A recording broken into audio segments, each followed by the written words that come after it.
Starting today, medical researchers in Indianapolis will launch a global survey. They want to determine where the coronavirus has been and hopefully predict where it's going next. Fox 59's Russ McQuaid is showing us you don't have to be hospitalized with the virus to play a really big role in the fight to beating it.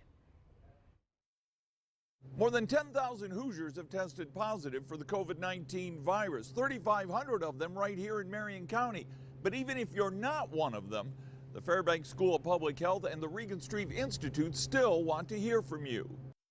From the start, doctors have said the lack of a total coronavirus testing program across the country has hampered Indiana and America's fight against the killer disease. I think the lack of testing has really provided a lot of uncertainty about where the disease is and where it's headed. The daily State Department of Health testing map shows almost 55,000 Hoosiers, less than 1% of Indiana's population, have been tested.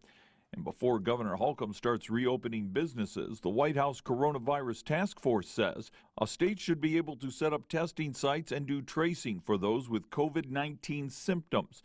Test and trace people for flu-like symptoms, and at-risk communities are screened for asymptomatic cases and tracing. It's the importance of tracing that has the Fairbanks School and Regenstrief launching an online anonymous survey to track COVID's race around the world and its prevalence in Indiana. We're going to ask questions about do they have a fever, do they have a cough, do they have shortness of breath. So we're asking a lot of questions around the symptoms that we know are related to COVID. And we're also asking if they've been tested for COVID.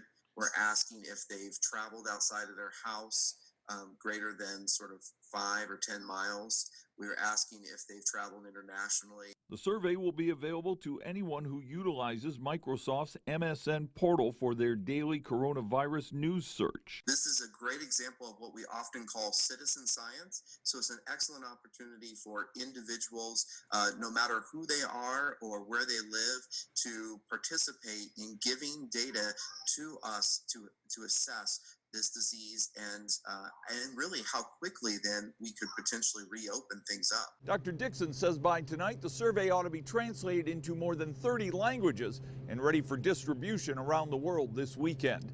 In downtown, Russ McQuaid, Fox 59 News.